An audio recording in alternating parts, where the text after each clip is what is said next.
Bienvenue à tous. Une monnaie unique pour les 15 pays de la CEDEAO et pour remplacer le franc CFA et 7 autres devises nationales, le projet apparaît difficile à mettre en place au vu des difficultés citées lors du sommet des chefs d'État de la zone. Sommet qui s'est tenu le 24 octobre dernier à Niamey au Niger. Si l'ambition de la création de cette monnaie unique pour la CEDEAO date d'une trentaine d'années, l'échéance de 2020 a été fixée au début des années 2000 avec une feuille de route claire déclinée en 2 phases. Mais à 3 ans de l'échéance, le constat est clair, les objectifs sont encore loin d'être atteints et les avis sont partagés en ce qui concerne la faisabilité. Création d'une monnaie unique pour les 15 pays de la CEDEAO, 2020, une échéance toujours réaliste, c'est le thème de la discussion de ce jour. Et pour l'aborder, j'ai le plaisir d'accueillir Alain Babatoudé, économiste. Il est enseignant-chercheur à la faculté des sciences économiques et de gestion à l'université d'Abomey-Calavi au Bénin. Merci d'être avec nous. Merci bien. J'accueille également Josaphat Amadidje, économiste, analyste financier. Merci Josaphat d'avoir accepté l'invitation. Merci à vous aussi. Avant de lancer le débat, je vous propose de revivre le sommet du 24 octobre dernier à Niamey, rencontre au cours de laquelle la communauté économique des États de l'Afrique de l'Ouest a répété sa volonté de créer une monnaie unique pour les 15 pays dès 2020, même si le Nigeria, poids lourd de la zone, a exprimé sa réticence. Cette 4e réunion de la Task Force présidentielle sur le programme de la monnaie unique de la CEDEAO a été élargie au président Alassane Dramane Ouattara de la Côte d'Ivoire en vue de faire bénéficier la Task Force de son expérience dans le domaine économique et financier pour avoir été gouverneur de la BCEAO, ainsi que le président Muhammadu Buhari du Nigeria pour sa rigueur et son leadership en matière de prise de décision de gestion dans les situations les plus difficiles. En présence des chefs d'État du Niger, de celui du Ghana sur lequel repose la conduite du programme de la monnaie unique et de celui du Dogo Fort Esozima Yassime Yadema, présent en exercice de la CEDEAO, le président de la commission de la CEDEAO a brossé un tableau peu reluisant de l'évolution de l'intégration économique depuis 30 ans. Votre conférence a adopté en 1987 le programme de coopération monétaire et cela avait amené un engouement profond. 1987, 2017, 30 ans après, quel est le tableau auquel nous sommes parvenus? Nous avons adopté une feuille de route en 2009, révisée en 2015, que nous avons évaluée.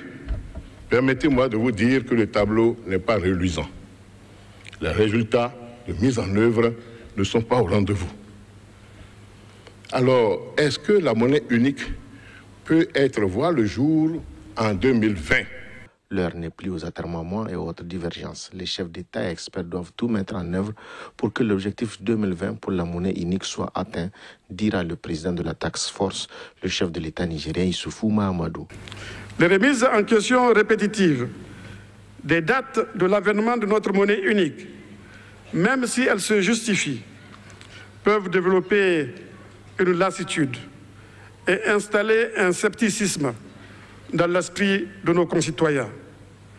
Notre monnaie unique, tant annoncée, mais jamais au rendez-vous, ne doit pas être perçue au mieux comme un signe d'impréparation, au pire comme un manque de volonté politique. La monnaie unique de la CEDEAO ne doit pas être l'arlésienne, toujours annoncée, mais jamais présente, jamais arrivée. Nous devons tout mettre en œuvre pour le respect de la date de 2020. En marge de cette 4e réunion de la Task Force, les ministres des Finances de la CEDEAO se sont réunis et ont formulé plusieurs recommandations pouvant permettre de faire avancer le processus. Création d'une monnaie unique au sein de la CEDEAO. En quoi consiste le projet, Alain Babatoudé? Merci bien, monsieur le journaliste, pour votre invitation. Bon, comme on a pu le constater dans l'élément qui est passé, évidemment, c'est un processus qui a commencé il y a un peu longtemps. On peut déjà remonter à 2000, d'accord? Déjà en 2000, il y avait un projet en 2 phases. La première phase devait consister en ce que les pays qui ne partagent pas actuellement le franc CFA se mettent ensemble pour adopter ce qui a été convenu d'appeler l'ECO. Et là, l'échéance était prévue pour 2015 pour la première phase. Donc, c'est les pays comme la Gambie, le Ghana, la Sierra Leone, le Nigeria. Et évidemment, quand l'ECO est adopté en 7 pays, je crois que ça doit faire 8 ou 7 pays globalement. 7 pays, voilà. De la zone monétaire d'Afrique de l'Ouest. Voilà. Donc, pour 2015, déjà en 2005-2009, il y avait déjà des reports par rapport à cette première phase parce que ce n'était pas respecté. Donc, c'est quand vraiment on a fini avec cette première phase qu'on devait passer à une seconde phase où, évidemment, les pays de la zone UEMOA qui partagent déjà aujourd'hui le franc CFA devraient maintenant, qui considèrent donc une zone monétaire qu'on appelle le UEMOA, devaient rejoindre maintenant le second groupe qui était appelé donc la ZMAO pour maintenant aller à la monnaie unique en 2020. Donc, il faut remarquer qu'il y a eu beaucoup de reports dans le temps.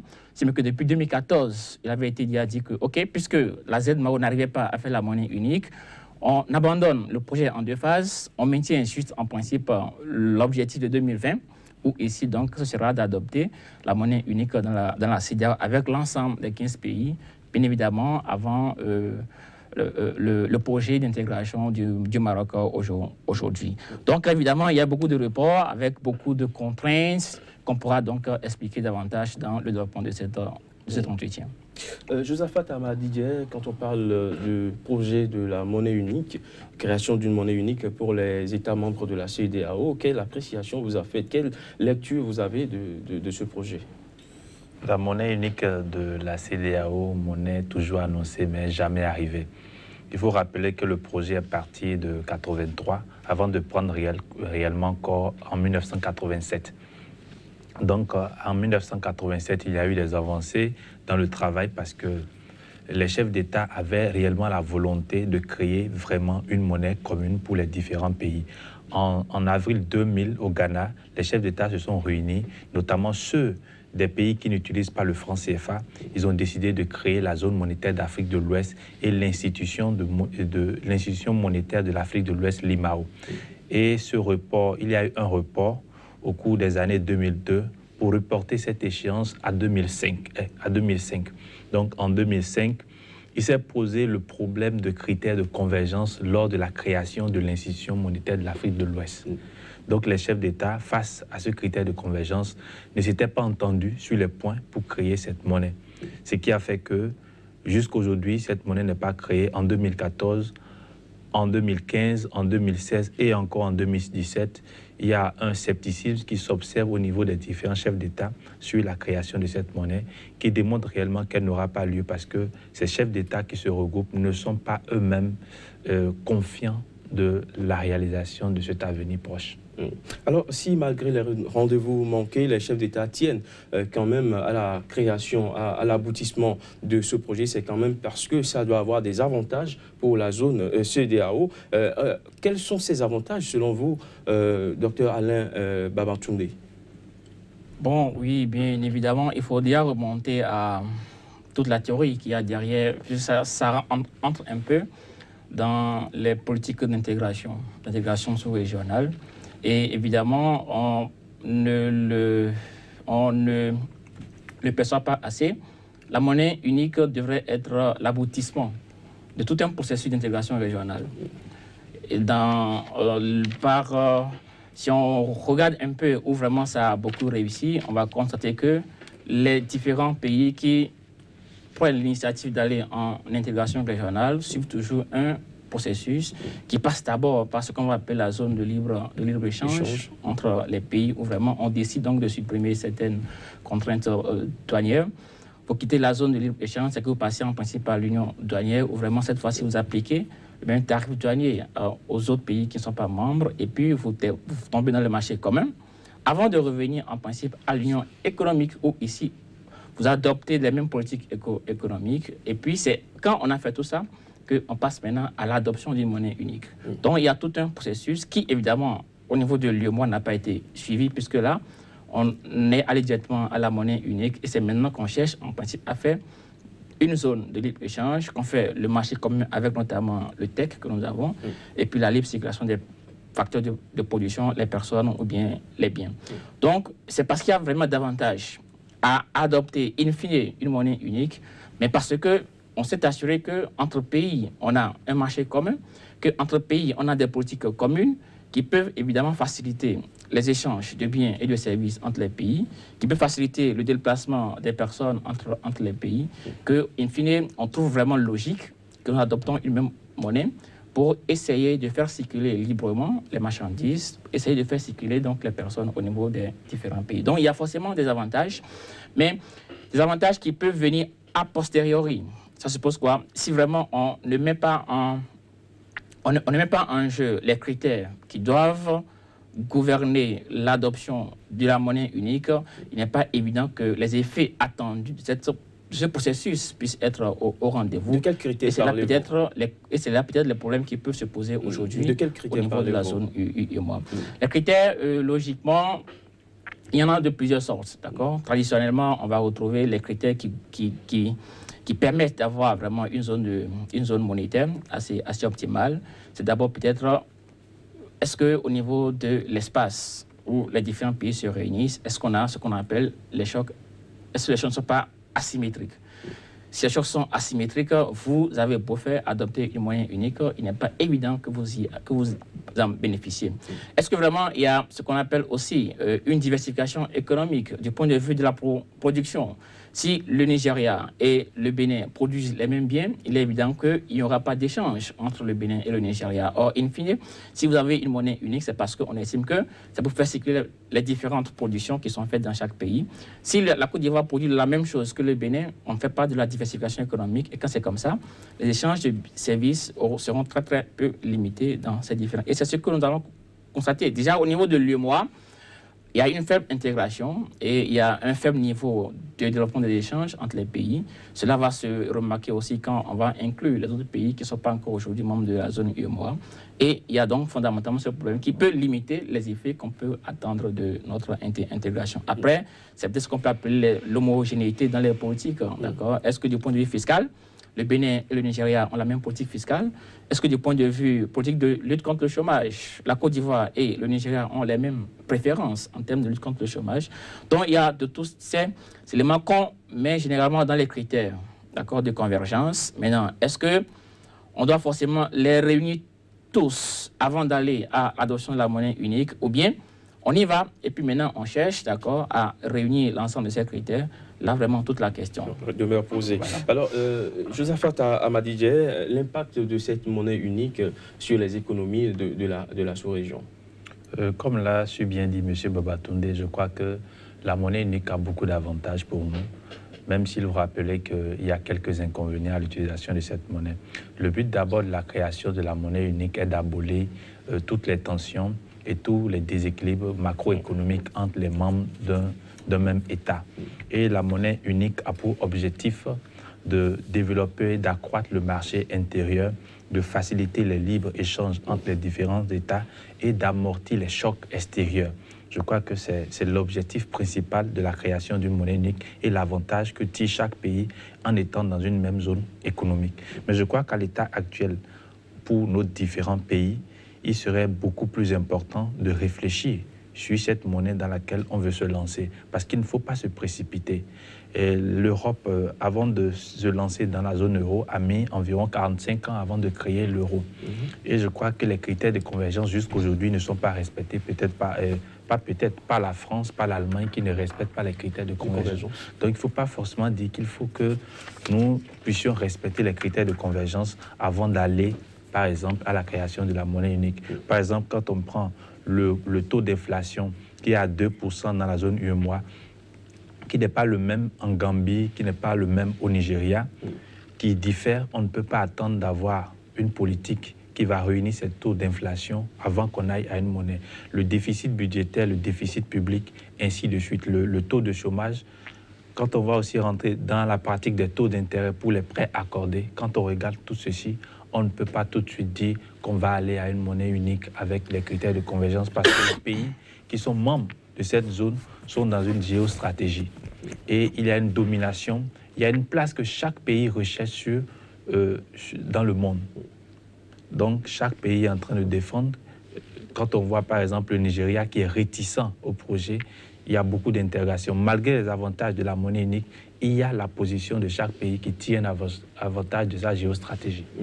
Alors, le projet, c'est une évidence. On a constaté que ça n'a pas forcément beaucoup avancé. L'ambition de la création de ce projet est venue au début des années 80. L'échéance de 2020 a été située au début des années 2000. Nous sommes en 2017 et à la date d'aujourd'hui, à 3 ans de l'échéance, nous n'avons pas forcément évolué dans l'espace CEDEAO. Qu'est-ce qui, selon vous, a pu justifier ce retard dans l'exécution de la feuille de route, Dr Babatunde?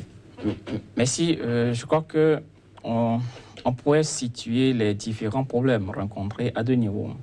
Le premier niveau que je situe, c'est au niveau politique, comme il a dit tout à l'heure. Mais pour moi, je considère que la volonté y est. D'accord? La volonté politique y est. Mais peut-être ce qui peut bloquer, ou bien ce qu'on trouve qui bloque un peu l'adhésion au projet, c'est peut-être beaucoup plus le fait que, oui, chaque État pris individuellement cherche toujours à jouir plus ou moins un peu encore de sa souveraineté de façon globale, mais beaucoup plus la souveraineté monétaire. D'accord? Parce que quand vous payez les pays de la zone UEMOA, une fois qu'on a adhéré à la monnaie CFA dans notre espace, vous avez simplement la politique budgétaire pour faire face à vos ajustements conjoncturels au niveau de l'économie.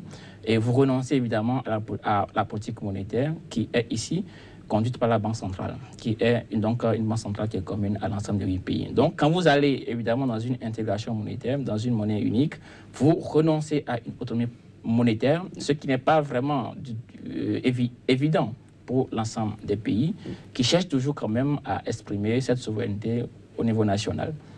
Deuxième niveau de problème que je peux retrouver, c'est des problèmes techniques.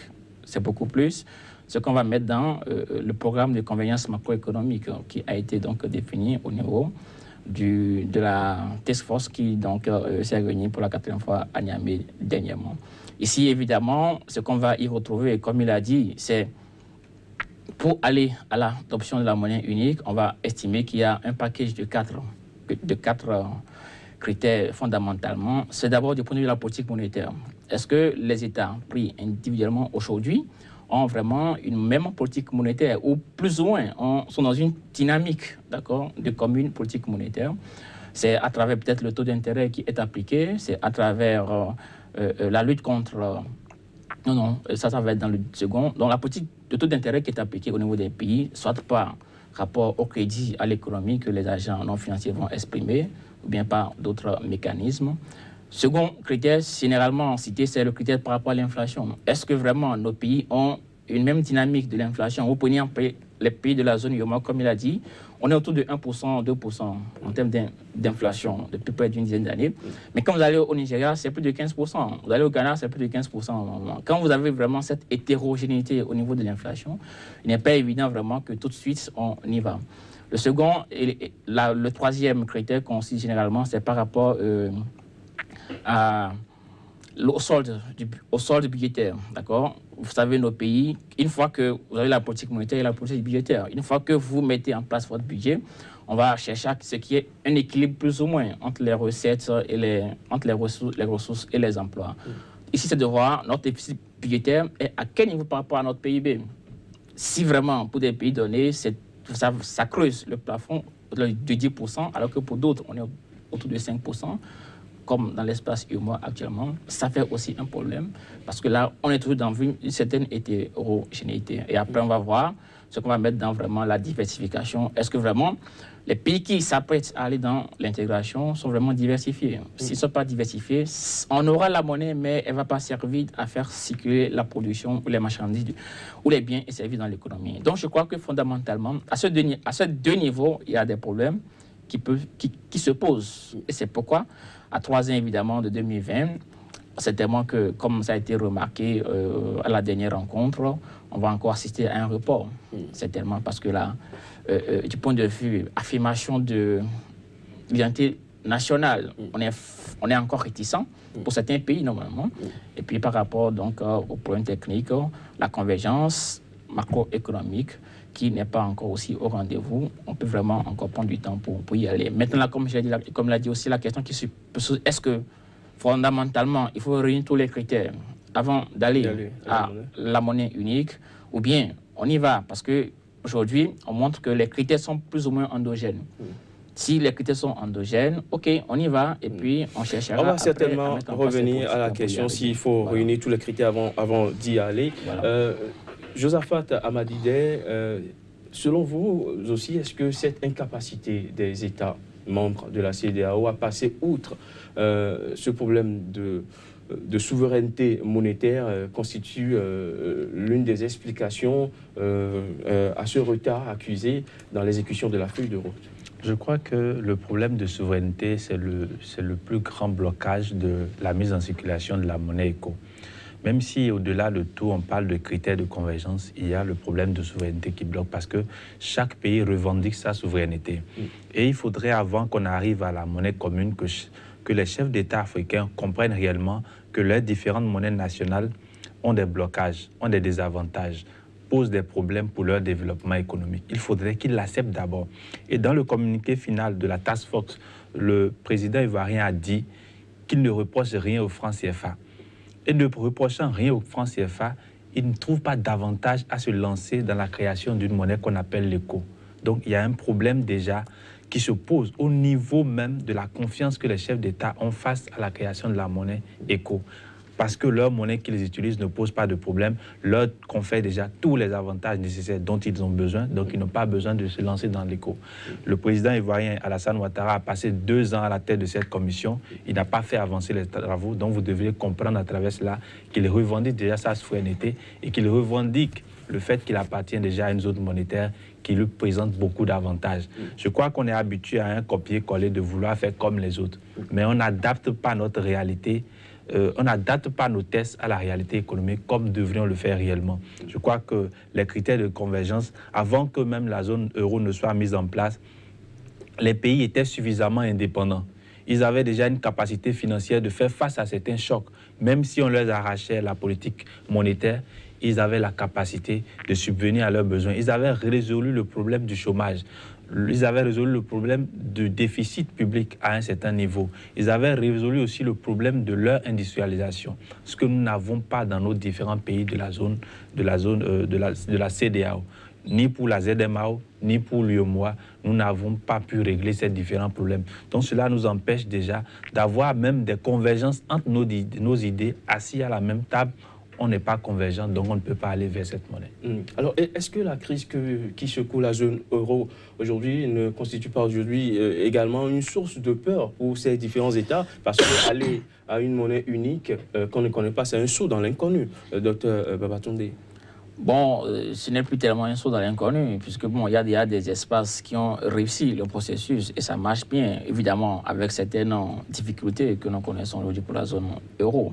Mais qu'on soit seul ou bien qu'on soit en zone intégrée, il y a forcément des avantages et des inconvénients. Le plus important, après, quand on se met en union monétaire, c'est comment est-ce qu'on gère vraiment les chocs qui peuvent toucher les économies. Et ici, il y a généralement ce que, quand vous avez adopté une politique monétaire commune, quand vous avez adopté, quand vous êtes dans une union monétaire, il y a ce qu'on appelle le pacte de solidarité et de stabilité. Forcément, il y a un pacte qui est signé et qui engage tous les pays qui vont vraiment en union monétaire. C'est-à-dire, voilà, un pays acte de difficulté de financement de son budget, nous, en tant que membre de l'Union, on lui apporte un soutien pour que quand même il puisse sortir. Parce que quoi, quand on parle aussi des critères de convergence, c'est aussi ça. Si vous ne venez pas, en principe, en soutien au pays qui a une difficulté, il vous tirera certainement vers les pires performances économiques que vous allez donc connaître. Donc forcément, il y a toujours un pacte de stabilité. Dans la zone UEMOA, nous l'avons, d'accord? Mais est-ce que si le Niger a un problème, est-ce que le Bénin est tout de suite porté à le soutenir de façon dans le financement de son budget, ce n'est pas encore vraiment effectif dans l'espace UEMOA. Et on peut craindre que cela soit effectif dans la prochaine zone monétaire ouest africaine aussi. Est-ce que cela ne justifie pas un peu la peur du Nigeria qui a peur peut-être de porter tout le poids de tout le lot? Oui, qu'on le veuille ou non, aujourd'hui la zone euro, la France et l'Allemagne jouent le rôle de leader dans le groupe et de moteur dans le groupe. Donc il y a forcément toujours une économie dominante qui essaie de, quand même d'adhérer au principe et de soutenir le projet. Et c'est comment, peut-être, est-ce qu'on amène le Nigeria et le Ghana fondamentalement, mais aussi la Côte d'Ivoire, pour le cas de l'Afrique de l'Ouest, à vraiment s'approprier du projet et les convaincre de ce que, oui, il y a un intérêt, parce que quand la CEDEAO, c'est 300 millions, il est bien vrai, le Nigeria a vraiment son marché intérieur. Mais si vraiment il souhaite davantage aussi pour l'Afrique occidentale en général, c'est beaucoup plus de marché, c'est beaucoup plus de débouchés d'ouverture pour ces pays. Donc c'est comment est-ce qu'on arrive à mettre en confiance le Nigeria, qui reste quand même l'acteur principal ici, c'est près de 110% de notre PIB dans la zone, dans l'Afrique de l'Ouest. Donc oui, je suis d'accord, il peut y avoir des difficultés normalement, mais il y a toujours forcément un pacte qui accompagne le projet pour que voilà, quand il y a un problème, on essaie de venir à l'appui budgétaire du pays qui a un problème. Et ici, le Nigeria et la Côte d'Ivoire peuvent jouer le rôle. C'est comment est-ce qu'on les mette en confiance pour qu'ils puissent vraiment jouer complètement ce rôle-là. Josaphat. Je crois qu'il y a forcément un problème. Quand on regarde la Grèce qui s'est jetée pieds joints dans la zone euro, il y a vraiment un problème. Et je crois que le Nigeria a raison d'être résistant et de ne pas se jeter dans ce projet. Quand je prends le Niger, qui est l'un des pays les plus riches d'Afrique, mais pauvres du monde, quand le Niger va avoir un problème, le Nigeria sera obligé, au nom du pacte de stabilité, d'apporter son soutien parce que les pays dans une monnaie commune doivent s'apporter un soutien mutuel dans la gestion de leur crise. Donc le Nigeria va subvenir aux besoins du Niger, le Nigeria va subvenir aux besoins du Bénin, du Burkina Faso, du Mali qui est en guerre. La Côte d'Ivoire a quelle capacité face à tout ceci pour apporter un soutien? Au contraire, cette monnaie qui veut naître, c'est pour détruire le Nigeria. Parce que l'objectif au départ était d'apporter le Nigeria dans la zone CFA, ce qui n'a pas marché. Mais qu'est-ce qu'il faut faire réellement pour que le Nigeria se retrouve dans une zone qu'on puisse le détruire? C'est en réalité de ça qu'il s'agit maintenant. Parce que la Côte d'Ivoire n'a pas de poids, le Ghana non plus n'a pas de poids, le Sénégal n'a pas de poids. Donc, tous les chocs extérieurs qui vont subvenir, c'est le Nigeria qui va faire face à ces chocs et apporter son soutien à ces différents pays. Je crois que si le Nigeria sort de la zone, de cette zone, la monnaie ne connaîtra pas le jour. Alors, est-ce que l'annonce de l'arrivée du Maroc dans l'espace CEDEAO va changer quelque chose? Bon, forcément, oui, ça dépend de la perspective. Puisque le Maroc est tout de suite preneur. Oui, tout à fait, oui. Mais je crois quand même, le Nigeria, oui, reste la locomotive dans la zone ouest africaine, mais aussi la Côte d'Ivoire, il ne faut pas la négliger parce que depuis la période post-crise, il y a quand même un développement économique qui est engagé. Et si ça continue comme ça, on estime que, tout au moins dans la zone UEMOA, elle peut vraiment jouer un rôle appréciable. Oui, le Maroc aussi, je le vois comme un pays aussi déjà industrialisé, comme un pays aussi qui a moins de problèmes, d'accord, et qui peut vraiment apporter son appui. D'accord. Et là, ça permet un peu de contrebalancer le poids que le Nigeria aujourd'hui a au niveau de la zone ouest africaine.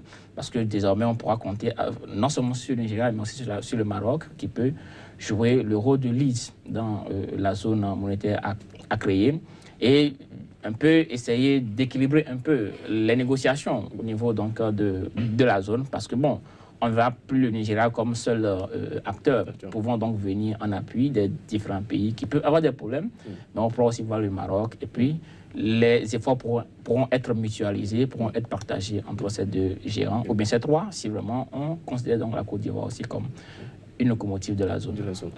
Josaphat, l'arrivée du Maroc, cette arrivée va-t-elle booster l'instauration de cette monnaie unique?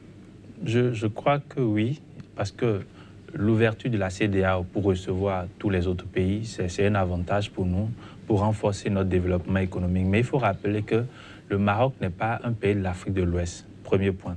Le second point, le Maroc est à la recherche de débouchés pour son industrialisation et pour la vente de ses produits, c'est-à-dire la commercialisation des différents produits qu'elle réalise à partir de son industrialisation. Il y a une géostratégie dans le processus du Maroc dans l'intégration de la CEDEAO. Et le Maroc, depuis un moment, s'est présenté comme le plus grand apporteur d'affaires dans la zone CEDEAO après la France. Donc, elle peut être perçue comme un plan B de la France pour s'intégrer dans la zone CEDEAO et dans la création de la monnaie commune, au cas où le Nigeria ne serait pas prêt. Le Maroc n'a pas le poids nécessaire pour apporter le soutien à nos différents pays. Parce que le Maroc n'a que richesse comme le tourisme, qui a fait sa force et qui continue de faire sa force. Et parce qu'elle a perdu sa puissance au niveau des pays maghrébiens, où elle est devenue l'ennemi de l'Algérie, que le Maroc cherche aujourd'hui à se camoufler derrière la CEDEAO. Aussi, il faut rappeler que si le Maroc a envie aujourd'hui ou veut intégrer la zone CEDEAO, c'est parce que le projet de gazoduc qui va partir du Nigeria, qui va prendre par la Côte d'Ivoire forcément, et qui va prendre forcément par le Maroc avant d'aller en Europe, c'est un pactole pour le Nigeria. Et ça ne peut pas se passer sans que le Maroc n'accepte. Donc c'est au vu de cela que le Maroc doit intégrer la zone CEDEAO pour bénéficier de ces avantages. Alors, nous allons évoluer dans ce débat. Malgré le retard constaté au niveau de l'exécution de la feuille de route, les dirigeants de la CEDEAO réunis à Niamey ont quand même réitéré leur volonté de créer cette monnaie unique pour ces 15 pays à l'échéance 2020. Alors, l'échéance 2020 est-elle pour vous toujours réaliste, Docteur Babatunde? Bon, quand je reviens un peu sur les deux limites que j'ai évoquées tout à l'heure, je dis non. Et là, j'épouse un peu l'idée de la position du président de la commission de la CEDEAO.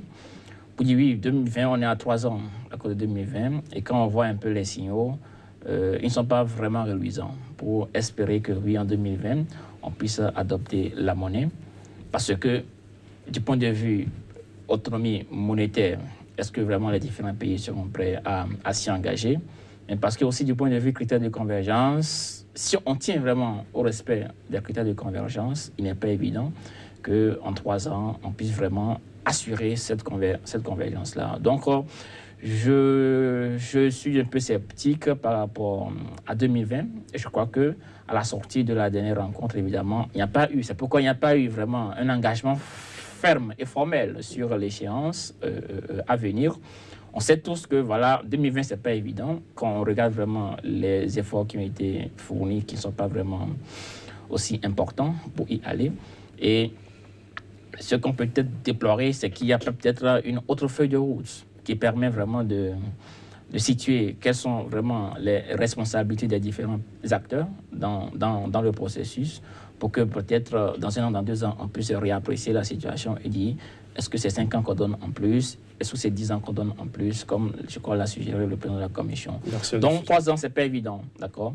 Il faut absolument peut-être renforcer les politiques macroéconomiques communes au niveau macro, pour que peut-être on puisse accélérer le respect des critères de convergence, surtout en ce qui concerne le niveau de l'inflation, parce que vraiment, il y a une hétérogénéité au niveau des différents pays. On a fait l'effort au niveau de l'UEMOA, évidemment, avec un ratio de sacrifice assez important en termes de croissance, en termes de production, d'accord? Mais par contre, au niveau du Ghana ou bien du Nigeria, je crois que le taux il est encore assez important. Ça ne favorise pas vraiment une bonne intégration. Le second aspect, peut-être, c'est au niveau du solde budgétaire. C'est aussi important. Nous, ici, on fait vraiment une discipline budgétaire, d'accord, en respectant plus ou moins les 3% du PIB. Mais au niveau, en principe, de ces pays-là, comme ils ont à la fois la monnaie et puis le budget, bon, c'est plus facile de battre la monnaie et de financer son déficit. Et puis, eux, ils clouent dans les plateformes. Donc, il faut vraiment absolument que les 7 pays, parce que l'effort est déjà fait plus ou moins au niveau de la zone UEMOA, avec, comme je l'ai dit, un grand sacrifice que nous connaissons. C'est comment est-ce qu'au niveau de la ZMAO, il y a aussi vraiment ce mécanisme qui soit quand même plus ou moins engagé, qu'on puisse aller vers. Parce que pour moi, le principe de 2 phases était beaucoup plus l'idéal. D'accord? C'est qu'au niveau de l'UEMOA, il y a déjà un fait que nous connaissons. C'est comment est-ce que les pays de la ZMAO aussi arrivent tout au moins à faire cette convergence entre eux, parce que c'est plus facile pour eux de le faire entre eux que vraiment de chercher à le faire avec les pays de la zone UEMOA. Et puis après, quand on aurait réussi au niveau de chaque zone, on fait maintenant la rencontre des 2 zones et puis on va à la monnaie unique. Donc pour moi, 3 ans, c'est petit pour arriver à faire tout ça, à moins que vraiment l'affirmation de la souveraineté nationale essaie un peu d'être mise de côté pour vraiment aller rapidement à ce qui est critère. Parce que comme je le dis, on peut ne pas tout de suite réunir tous les critères et aller, et puis chercher de façon endogène à respecter les différents critères. Josaphat, les chefs d'État ont demandé au comité ministériel de la CEDEAO de se réunir dans un délai de 3 mois pour proposer une nouvelle feuille de route en vue d'accélérer la création de la monnaie unique pour 2020. Ils ont précisé pour 2020. Est-ce qu'à ce rythme, on ne risque pas de confondre vitesse et précipitation? Réellement, pour une fois, je me mets d'accord avec le président de la commission, Marcel de Souza, qui a dit pour une fois une vérité. La monnaie unique de la CEDEAO ne pourra pas avoir le jour en 2020. C'est quasiment impossible parce que déjà en 3 ans, on ne peut pas réunir les critères de convergence qu'on n'a pas pu réunir depuis 32 ans. C'est pas évident, c'est même pas possible. Il ne faudrait pas qu'on rêve. Et il ne faudrait pas qu'on se précipite pour créer une zone monétaire comme la zone sterling de l'Afrique orientale, de l'Afrique centrale qui a disparu quelques jours, ou soit une zone monétaire comme celle d'Amérique latine ou de l'Allemagne qui a disparu quelques années plus tard. Il faudrait qu'on soit capable de créer une zone monétaire qui reflète vraiment un avantage pour nos différents pays. Donc pour cela, il faudrait qu'on retourne déjà à ces différents pays membres de la CEDEAO, leur politique budgétaire et leur politique monétaire, pour qu'ils travaillent ensemble pour développer leur pays, afin que lorsqu'ils vont se retrouver dans une zone monétaire, qu'ils puissent faire face à leurs différents chocs. Mais si cela n'est pas fait, qu'on dise au ministre de travailler dans un délai de 3 mois pour mettre en place un plan ou une feuille de route pour créer une monnaie commune. Je crois que la monnaie commune n'est pas un produit commercialisable qu'on peut rentrer en industrie et puis produire quelques heures plus tard. La monnaie, c'est quelque chose qui engage l'avenir de nos différentes nations. C'est un droit régalien pour nos différents États. Donc il ne faut pas se jeter dedans comme on se jette à la fabrication d'un produit pharmaceutique. Voilà. Alors, quand on regarde aussi le sommet, ils ont proposé une piste pour contourner quand même ces gros problèmes de convergence. Alain Babatouré, ces problèmes de convergence économique et financière des États de la CEDEAO, une approche graduelle qui privilégie un démarrage avec les pays qui respectent déjà les critères de convergence. Le président Mahamadou Issoufou l'a même suggéré dans son allocution. Il faut déjà que les pays qui respectent les critères se mettent ensemble et quitte à ce que les pays qui ne sont pas prêts rattrapent le train en marche. Oui, je crois que c'est beaucoup plus objectif, d'accord, et ça entre un peu en ligne de compte de ce que je disais tantôt. Au niveau de la zone UEMOA, il est évident que qu'on le veuille ou pas, plus ou moins ou non, il y a déjà un respect, d'accord, de ces différents critères, parce qu'on a plus ou moins une inflation qui est à un même niveau.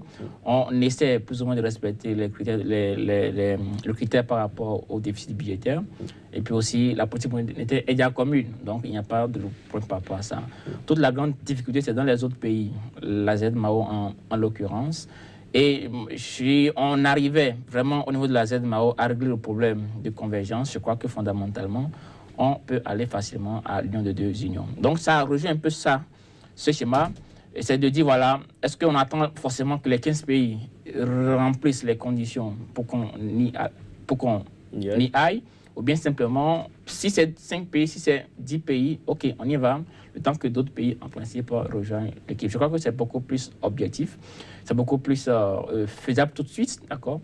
Et là, il s'agira de voir quels sont ces pays-là et comment est-ce qu'on les engage tout de suite dans la monnaie unique, quitte à ce que dans les autres pays puissent... Parce qu'aujourd'hui, on parle de 15 ou de 16 avec le Maroc, mais d'autres pays peuvent être intéressés dans 1 an, dans 2 ans, on ne peut pas savoir. Mais si on commence par rapport... Parce que même quand on prend la zone euro, elle a commencé avec un nombre. Et c'est après que les autres pays sont arrivés dans la zone. Et puis aujourd'hui, ça connaît ce que nous connaissons comme donc, succès.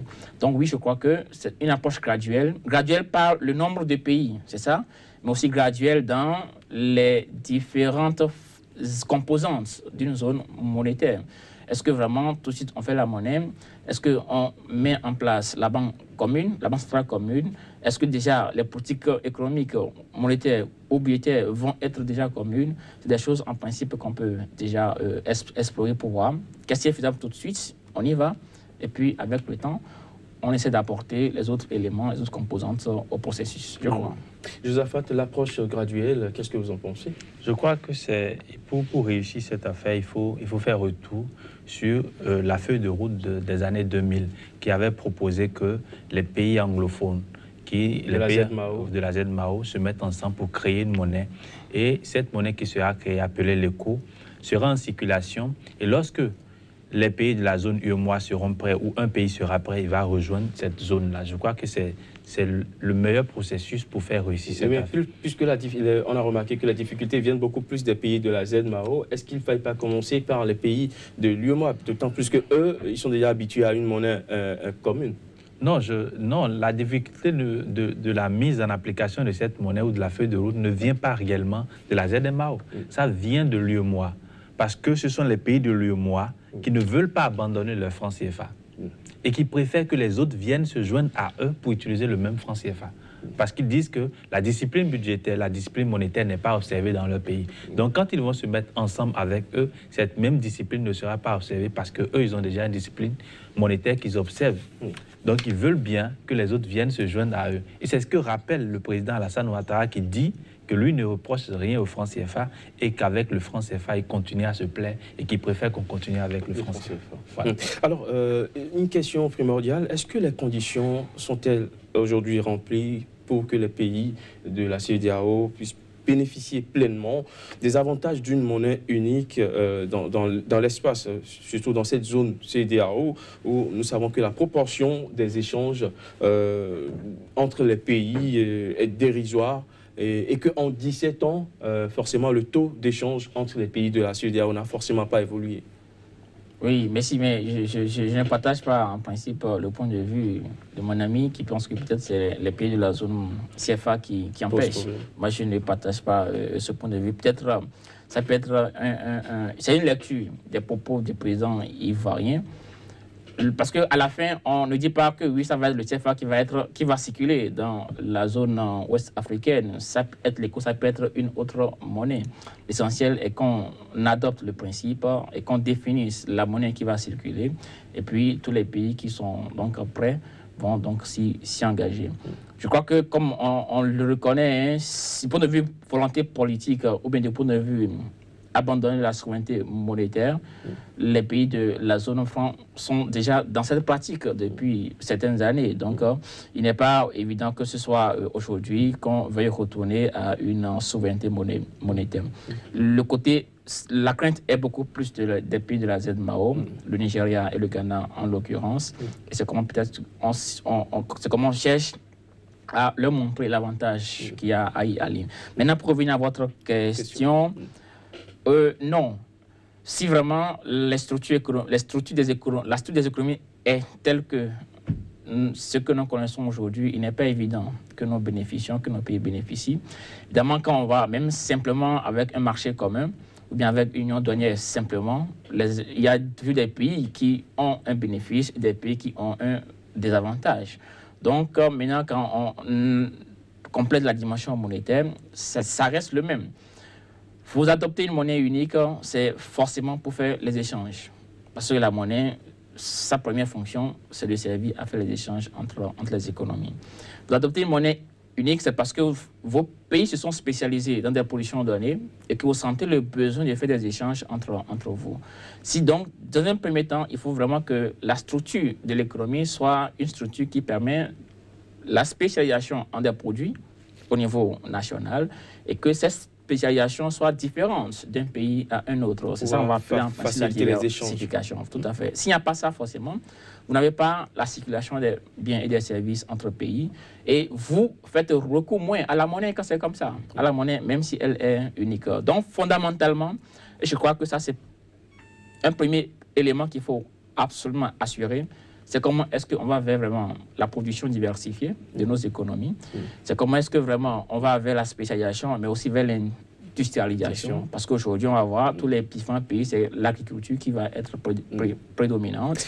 Après, un secteur industriel au niveau du Nigeria, du Ghana, mais avec vraiment une concentration au niveau donc, de la production. Après, ce qui est important aussi, c'est l'homogénéité des préférences. D'accord. Est-ce que nos pays ont les mêmes politiques de lutte contre le chômage? Est-ce que nos pays ont les mêmes politiques structurelles en termes de promotion ou bien protection au niveau du commerce, au niveau de l'imposition? Est-ce qu'on a les mêmes préférences? Il faut absolument assurer ça avant même qu'on ne cherchent à bénéficier des avantages qui sont liés donc à la monnaie unique. Josaphat, en quelques secondes, en une minute peut-être, est-ce que les conditions sont réunies? Les conditions pour nos différents pays ne sont pas réunies. Je crois que s'il le faut, il faut abandonner ce projet. Parce que nos pays ne sont pas prêts à se lancer dans cette monnaie, parce que ça pose réellement problème. Nos économies ne sont pas performantes à recevoir ces chocs-là. D'abord, nous réclamons déjà une souveraineté à partir du franc CFA dans lequel nous sommes pour développer nos pays et développer nos industries, avoir des industries normalement, ce que le franc CFA ne nous permet pas. Donc, quand on sera dans une zone communautaire qu'est la CEDEAO, où on aura une monnaie, elle ne permettra pas aussi de développer des industries, de réduire le taux de chômage, de corriger peut-être le crédit à l'économie, ainsi de suite. On n'aura pas cette chance. Donc, je crois que ce n'est pas un projet, c'est un monnaie. Merci à vous d'être passé sur le plateau de cette émission. Alain Babatunde, économiste, enseignant-chercheur à la faculté des sciences économiques et de gestion de l'université d'Abomey-Calavi au Bénin. Josaphat Amadidje, économiste, analyste financier. Merci d'être passé avec vos différentes explications. Mesdames, Messieurs, ce sera tout pour ce numéro de votre émission Espace Éco. Ravi d'avoir été en votre compagnie et très bonne suite des programmes sur SICA.